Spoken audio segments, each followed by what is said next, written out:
Good morning, Year 6. Now, as I'm sure you're all aware, today is the beginning of SATS Week 2020. So today we should all really be sat in our exam conditions, completing our first SATS paper. So as we all know, SATS have been cancelled this year, and I know a few of you will be quite upset about that because you can't show your potential, you can't show how well you've improved this year. But don't worry, because me and all the teachers at Newlands Primary School understand exactly how much you've improved this year, and we are all very, very proud of you. So, what I'm going to do this week is I'm going to give you some SAT style papers, but there is a bit of a twist. So instead of them being really difficult and stressing you out, I want them to be a bit of fun. So today's is going to start off with a grammar paper that I have done that I would like you to mark. I'd like you to try and decide where I went wrong in order to mark this.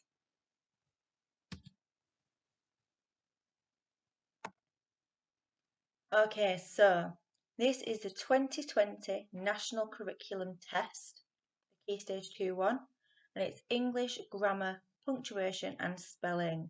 So this is the paper 1, so this is the question paper. I would like you to mark my test and see how well I did, please. So, question 1. Tick the sentence that must end with a question mark. So the options are, the teacher asked them what they were doing wrong. I wonder what time the next train leaves. Did she play tennis on your team last year? And he asked if he could use my pen. So these are the answers that I have chosen. And the question is worth 1 mark. So I'm just going to keep going through the questions. Feel free to pause the video whenever you need to, so that then you can work out what I have done wrong and hopefully get the correct answer. So moving on then. Question 2.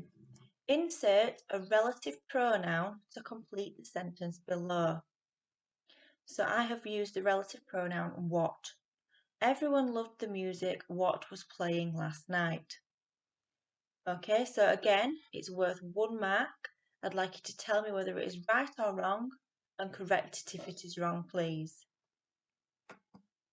Question 3.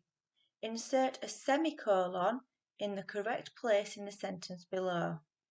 So this is where I have entered my semicolon. In my sentence, Frank would like to go to Cornwall next summer. He might also visit France in the spring. Again, that is worth 1 mark. Make sure you're looking at the punctuation that I have used as well. Make sure I have used a semicolon and I haven't used anything else. Question 4. Circle 2 words in the passage below that are synonyms of each other. So I've circled tolerance, severely and patience. So having queued for over an hour, Sanjit found his tolerance was being severely tested. Most of the other children had lost patience and gone elsewhere. So again, this is 1 mark. Read the question correctly. Make sure that what I have done is correct. Next question then. What kind of clause is underlined in the sentence below? If they could afford to, the ancient Romans ate well. So the clause that is underlined is this one here. And again, the answer is worth 1 mark. I have absolutely no clue what clause is underlined, so I've had a guess at Santa Claus. Tell me if that is correct, and if it's not, please correct it. Question 6. Add 3 commas in the correct places in the sentence below. She wore a dark red skirt, a woolen jumper, a scarf with matching hat, thick socks and black boots. So I have entered a comma after wore, after skirt, after jumper and after hat. So remember, with a comma, read the sentence out loud because that will help you to work out where the commas need to be. So again, it is worth 1 mark. Mark it right or wrong. Correct it if it is wrong. And the next question. So rewrite the underlined verbs in the simple past. So the sky begins to look darker as the storm approaches. So I have used the word began and approached. Okay? Again, it is worth 1 mark. Remember, in a grammar test, your spelling and punctuation is very, very important. Question 8. What word class do the underlined words belong to? You can have an apple or an orange for your snack. Since it is sunny, you can eat your snack outside. Although I prefer oranges, apples are easier to eat. The underlined words are or, since and although. Again, it's worth 1 mark. Just worth a note that all the questions on a grammar paper are worth 1 mark. So again, I don't understand my word classes at all. So I've just put mountains class. Because maybe that's a school's class name. I don't know. Mark it right or wrong. Correct it if it's wrong. Next question. Explain how the comma changes the meaning of the second sentence. So the first sentence, I asked if Jake, Thomas and Lily were coming to the barbecue. In the second sentence, I asked if Jake, Thomas and Lily were coming to the barbecue. So how does the comma change the meaning of the sentence? So I've put, you breathe where the comma is. So in the second one, the speaker is obviously out of breath. I don't know, maybe they've gone for a run or something and they're talking to the person who they're running with. So they're out of breath on the second one. Mark my answer right or wrong and correct it if it is wrong, please. Next question. Complete the sentence below with a relative clause. Remember to punctuate your answer correctly. So I thought that this question was really, really simple because it tells you what to put in the sentence below. So his sister, a relative clause, is learning to speak Polish. So surely I've got that one right because the question tells you to put a relative clause in the sentence, and that's what I've done. Mark it right or wrong, please, and correct it if it's wrong. Next question. Rewrite the sentence below in the passive. Remember to punctuate your answer correctly. So this bit here is very important. Remember to punctuate your answer correctly because you need to remember at the start of the sentence to put your capital letter, to put a full stop at the end of your sentence, and any commas or other punctuation that I needed in the middle of the sentence too. So the sentence was, the wind damaged the fence. So I'm going to change that to the passive now. So I've changed it to the fence was damaged by the wind. So the fence being my object has moved to the beginning of my sentence and the subject, the wind, has moved to the end of my sentence. So I must have got that one right. Read the question carefully and make sure that I've done everything that it has asked for. Next question. Write the contracted form of the underlined words in the box below. So the underlined words are shall not. We shall not do that again. So contracted form, that means you just take away a letter, doesn't it? Yeah? For example, cannot, I've taken away the N and the O to make can't. So maybe I don't just take away 1 letter. Well, I didn't know what this one was, so I've just put shallot with an apostrophe after the L and before the O. Mark it right or wrong, please, and correct it if it is wrong. Okay, the last question for you here is a question for you. I want you to use your knowledge of the English language to work out the answer to this riddle. A man walked into a bar. What happened to him? Okay, so that is the end of the grammar paper. Wasn't so bad, was it? So what we're going to do now is we're going to go back through my answers. So question 1 then. Tick the sentence that must end with a question mark. So the clue here is tick 1. And I've ticked 2, so that's where I've gone wrong.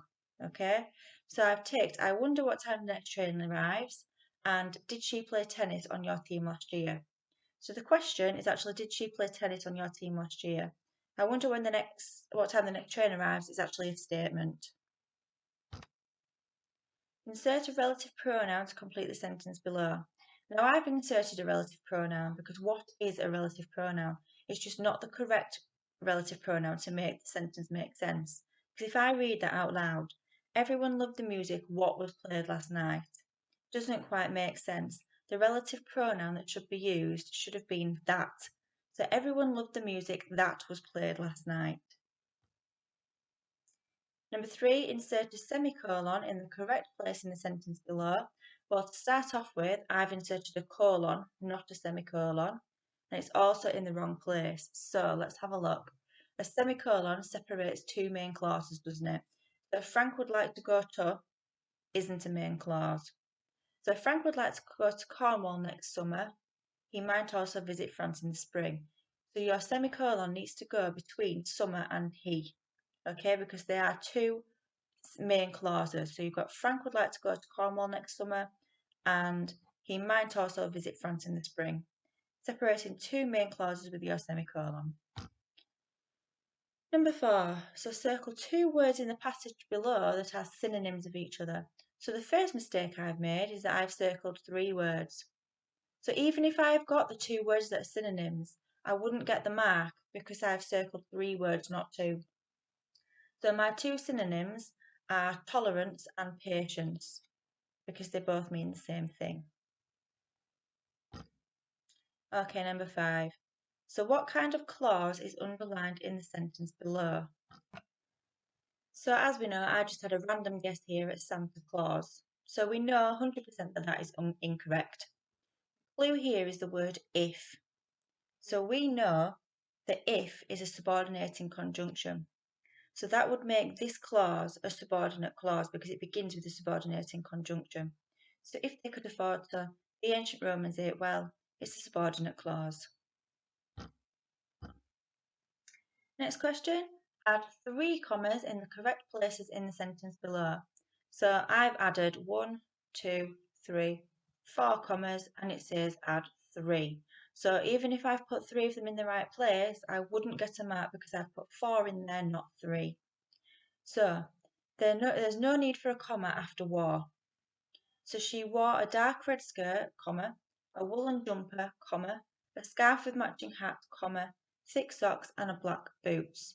So we need to get rid of this one here and the other 3 stay where they should be. Next question. So this one is a bit of a trickier one. So it says rewrite the underlined verbs in the simple past tense. Now you might have marked this one as correct because it is correct. Began and approached are the correct answers. However, let's just have a look at whereabouts in the sentence begins is, because began would take its place in the same place in the sentence. So it's within the sentence, isn't it? It's not at the beginning of the sentence. Therefore, we should not have a capital letter on the beginning of began. And then approached, it's right in that it's the right word, but we've spelt it incorrectly. So can you see here, approaches has double P. Approached should also have double P.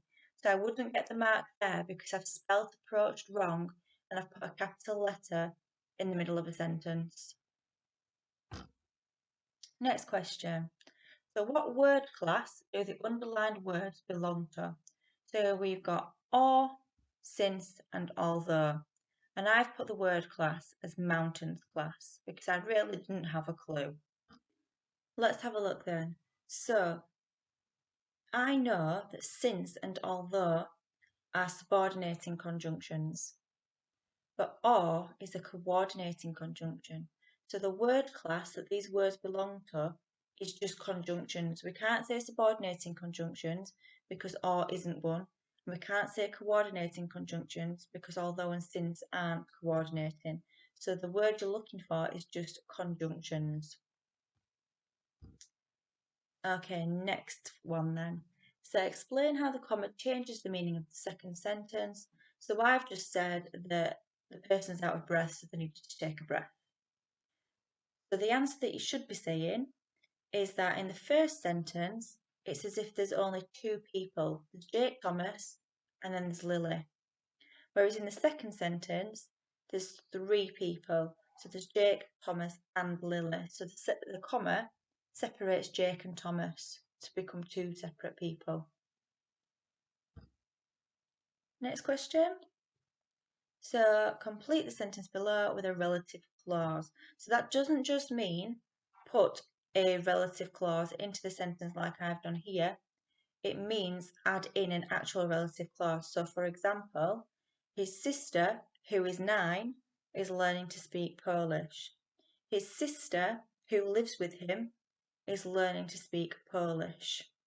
Okay, so you're going to need to start your relative clause with who, because you're talking about the sister. Okay, so there's no point starting it with that or when, because you can't refer to his sister as that or when. So as long as you've started your relative clause with who, you've got the answer correct. Next question. Rewrite the sentence below in the passive. So the wind damaged the fence changes to the fence was damaged by the wind. Now, I've changed it to passive correctly, but I've made a silly mistake that I've forgotten to capitalise my T. So because I have not put a capital letter on the beginning of my sentence, I would not get the mark for that. Okay, and your next one, write the contracted form of the underlined words in the box below. So we shall not do that again. I've put shallot because I think that you just omit a letter. In actual fact, you omit the two L's and the O, not the N. Okay, to create shan't. Okay, and your last question then. So a man walked into a bar. What happened to him? Well, this is a literal question. If you walk into a bar, what might happen to you? Well, you'd get bruised, wouldn't you? So the answer to this question, a man walked into a bar, what happened to him, is that he got a bruise because he walked into the bar. I hope you enjoyed that a little bit more than your regular work, year 6. We're going to be doing more things like that during the course of this week, just to commemorate SATs really. So I shall speak to you soon and stay safe.